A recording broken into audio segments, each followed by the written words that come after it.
Jen here, and I have an unboxing. I have some Emerald Creek goodies here, and I just wanted to share with you what I've got. So, I'm just gonna empty the bag and we'll go through it and see what's in here. Like so. Was that everything? Nope. Missed one thing. Okie dokie. Let me organize and you'll be able to see everything. All right. Where to start?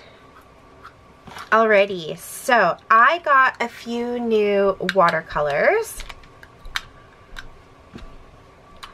I got crushed grapes, smoked salmon, swirled ash, and swept mustard. All of these are the kaleidoscope colors.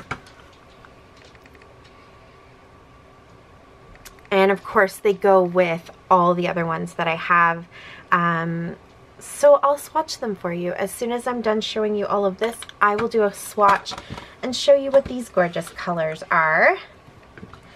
And then I got a couple of these fun new stones that Kim has brought into the store. So I really liked these ones. They're semi-precious chips is what she's calling them. Look how much you get, and they're all very kind of usable in size. So some of them are a little larger, some of them are a little smaller, but there's lots of size variant in here.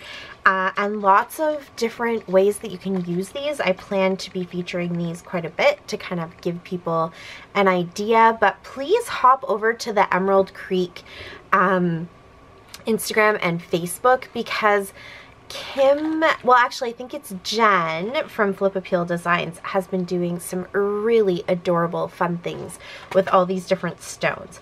So I got these ones. These ones are the aventurine stone. So you guys know green is my favorite color, and so I definitely went for those. I think they're so fun. And then I also got the sea glass. Now, the sea glass, I have a specific project that I'm using this for Christmas for my kids. And so I wanted to grab those just to enhance a bunch of the sea glass that we already have, because I did try to make a little Christmas ornament for them last year for Christmas, and it wasn't enough to kind of spread it out. So I figured since Kim has some, I'm gonna go ahead and grab it, and then I can just add it in to the ornament that I'm already working on. I also grabbed this Allure embossing powder. Peach is the Pantone color this year, and my How to Kill a Kit with Style kit is all kind of based around peaches and you know, bringing in that pop of color. So this was kind of a fun peachy tone that I thought would work really well. That's also why I got the salmon, because I thought that those two would work really well to kind of use with that peach theme that I've been going with. And then I grabbed some stamps. I grabbed two of them. So I grabbed this stamp that was designed by Pam Bray. You guys hear me talk about Pam all the time. She designed for Wild Whisper as well, so I have lots of her stuff. This is the Wild Rose, which is Alberta's provincial flower. So it's got the rose, it's got Alberta, and it has Wild Rose written on there. So I thought it was really fun. It's also kind of a nice size if you wanted to go ahead and emboss and then paint it or color it or do whatever you wanted, put it on a card, use it for layouts, whatever it might be. And so I thought this might be fun whenever I'm doing layouts about our hikes around Alberta and that kind of thing. I can just pop some little wild roses in there. So that was the reasoning behind that one. This one is a fun, like, mishmash mosaic of Ottawa. So that is where I am from. I'm from the Ottawa Valley, but pretty much, you know, Ottawa, lived in Ottawa, went to university in Ottawa. My daughter was born in Ottawa. So yeah, so I thought this would be really fun. We go home quite often. I love to share my travels with you guys and our big road trips, and this one's just really fun because it has kind of the outline of Ottawa, and it has a lot of landmarks like the 416, the 417, the 401. Those are all landmark roads, main roads. It has the Maple Leafs, which where I kind of grew up. Secondary to Ottawa is near Lanark County, which is maple syrup capital of Ontario. I've got the Canada flag here, tulips. Ottawa has a huge tulip festival. You know, some of the kind of downtown core. Some of this is sort of representing the canal and things like that. And lots of like agriculture and fun things. And then the actual word Ottawa is right here. So I just thought this might be fun to play with, maybe do some watercolors or resist techniques and stuff like that on here. And then again, it's a great background to add onto layouts and things like that because we travel home so often. So those are the two stamps that I grabbed. And then I grabbed all of this. But this is called, if you're looking for it on the shop, I'll link everything so that you can find it very easily, but these are called Rugged Remnants, and essentially they are just leftover bits and pieces, scraps of all different kinds of leather. So different sizes, I'll lace them out here so you can see. All different sizes. This one's quite long. It has a lot of large pieces to it. And then like this one's a little bit smaller. This one here is a little bit smaller. This like cool orange color. Love this beautiful gray color. And so you can go into the shop and you're gonna order Rugged Remnants, and what you get is different from what I get. You will just get kind of a handful of these cool fun leather pieces, and I would love to see what you guys are doing with them. Let me know if you have ideas, if I've kind of shown you this and it has sparked some idea for you. Let me know in the comments because I'd love to know what you think I could use them for.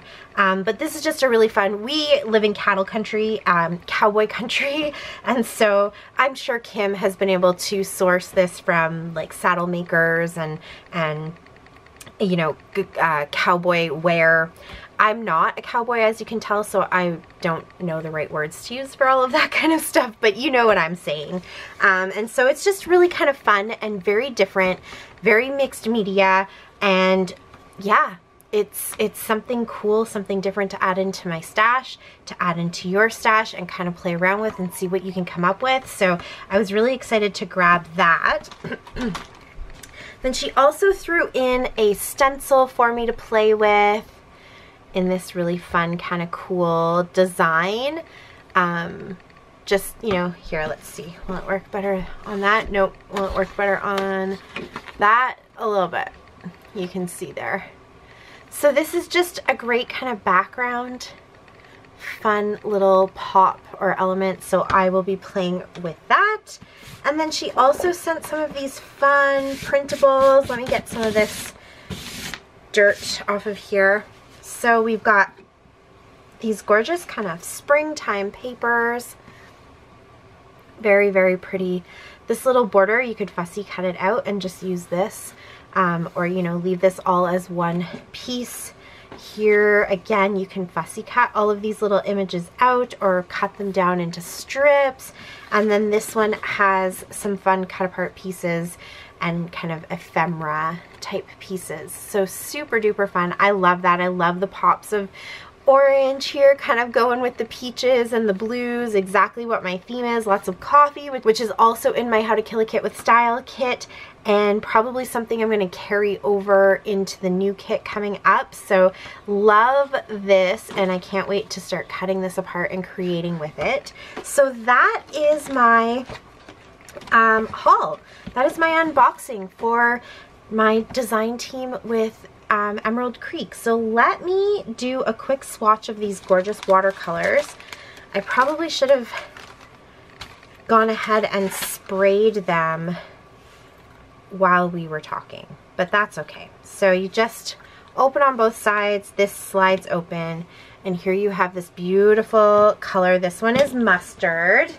Let me get my water bottles, never far out of my reach. Give it a couple sprays. This one is the Swirled Ash, which just I visualize as being this very like moody gray, beautiful color. So I'll open up both sides, slide, and you can see the gray there. I'll hold them up in a second. This one is the salmon, smoked salmon, which I was definitely hoping for that beautiful salmon color, peachy color. And then this one is the crushed grape, which is going to be just a beautiful purple. Oh yeah. Purple, definitely with blue undertones. So here, you can see that color, the salmon, the gray. These are all handmade, and the yellow. So one more quick spritz, and then let me grab some watercolor paper. This is just cheap watercolor paper I got from Dollarama, but it does the job. My kids love to play with it. My niece and my son were painting, as you can see. So let me go to this page here, and let's do a quick swatch. I'll move this all out of the way so we have lots of room, and I'll bring you down nice and close. Let's go. Wee. Okay, I am gonna start with the gray.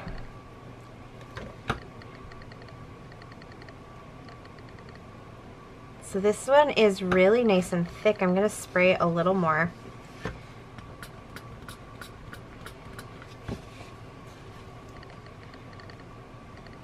There we go. Don't want to waste any of it, so I'm gonna take a bunch of it off here, but you can see how nice and kind of creamy it is. Let me get a palette and swirl it around here, and then I can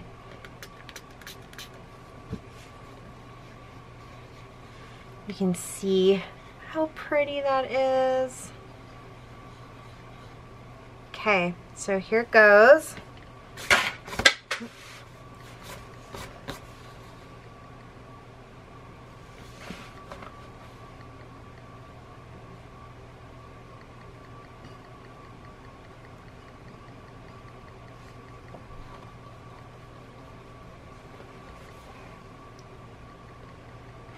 So it moves really nice. Let me pick up a little bit more here and just kind of move it around. That's a pretty color, like an elephant gray. I can spritz it and watch it move. There we go. That's not so much the pigment dependent as it is paper dependent, but you can see here how nicely it kind of picked up and reactivated and moved and flowed. Very pretty. Very pretty. Okay, let's do the, let's do yellow next. Okay. So here you can see this beautiful yellow. I still have a little gray on my brush, but that's okay. I'm just trying to do this quickly. And if I put it here in the palette, you can see, oh yeah, I have lots of gray on my brush, but that's okay. See how pretty and nice that moves. And then here we go. That gray will wash out.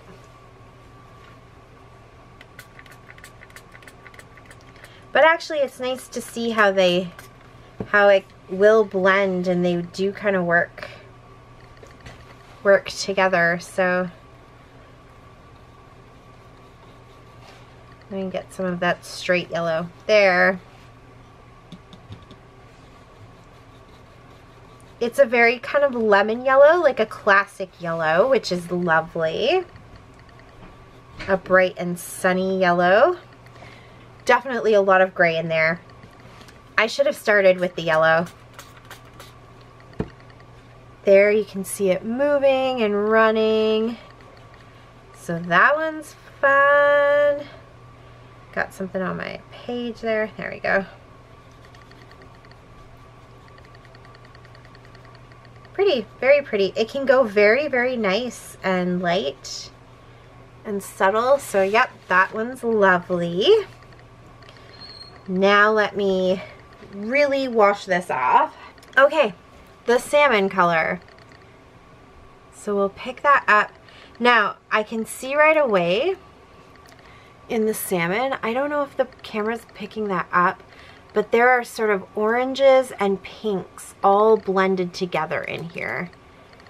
So this one might be one that's really fun because I could see it doing kind of some different fun things. So I've got lots of salmon on my brush, and there you can really see the separation of colors. Hopefully you can see that when I do that. So let me put this down. Oh, it is salmon. It is completely a salmon color. Yep, very pretty. More transparent than the yellow and the gray, which have some opacity to them. This is definitely like a nice transparent watercolor. Let me give it a spray and you can kind of see it run and do its thing. I like that one. It's different because it's orange, kind of orange, but also it's warm, and it does have a slightly pinkish tone to it. But it's not like a super obvious tone. There we go. And I apologize if you are somebody who knows watercolors and you're thinking, Jen, you don't know what you're talking about. That is true. I don't. But I really enjoy watercolors and playing with them and seeing what they can do for my scrapbooking. So I just wanted to share that with you guys, because I know sometimes I get comments from people who say that they're nervous about playing and how to, you know, use this stuff properly, and I always say, like, I don't know how to use it properly necessarily. I do watch people. Ooh, look how opaque that one is.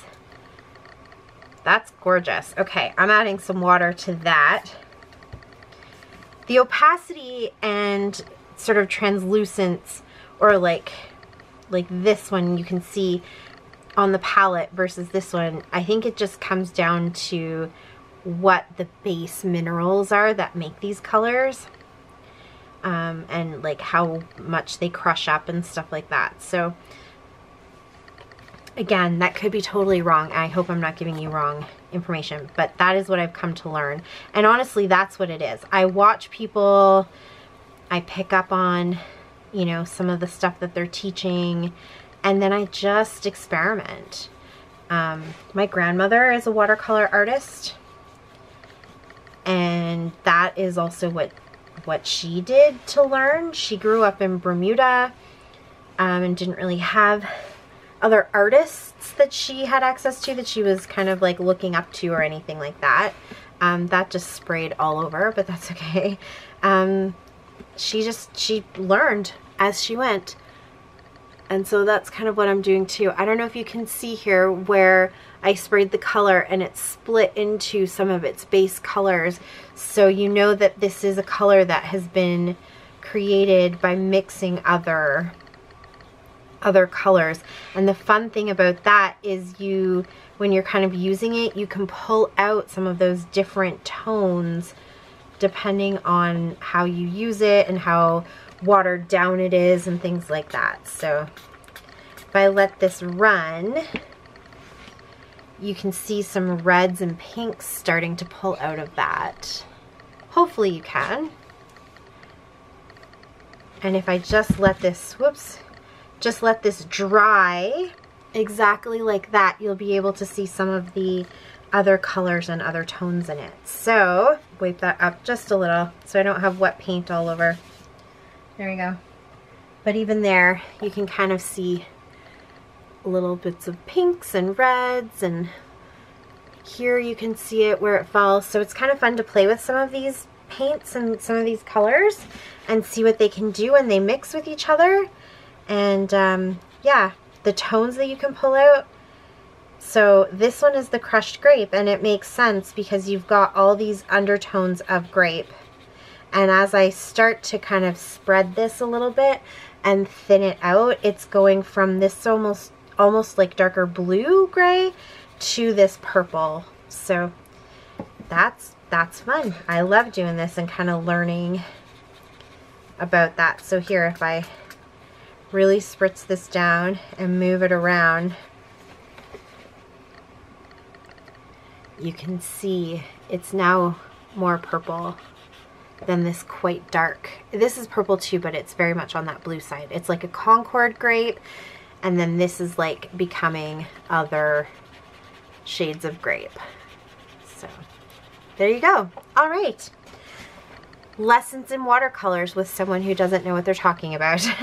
But hopefully what I have done is inspired you to just jump in and start looking at this kind of stuff and playing around with it. Don't be afraid to start with lower budget materials like some dollar store watercolor paper, and then as you develop a comfort level and you're figuring things out and you know what you like and you don't like, then it's quite easy to jump in and start increasing the quality of your paper, increasing the quality of your brushes, increasing the quality of the paints themselves, that kind of thing. But these are my new colors. I think that they're gorgeous. I love that. I really do love that. And so I'm excited to get them put into my stash and get them into circulation with the other colors that I have from Emerald Creek.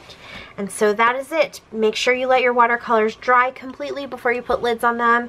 So I'm just gonna pop them to the side. I have a little shelf here where I always put my watercolors so that they can dry nicely. Grab their lids. I will keep this because these will reactivate if I add water to them. Even if they've dried, I will reactivate them. So I've kind of started my own little palette here with these brand new colors. And that is it. That is my Emerald Creek unboxing for today. So thank you guys so much for watching. I really appreciate it. Please check out all the links down below where you will see the products that I have purchased and my discount code so you can save some money. And yeah, there's tons of stuff in the shop. So run, go shop, have fun. Thank you so much for watching. I really appreciate it. And I will talk to you all again soon. Happy scrapping. Bye. Bye. Thanks to me. To my channel.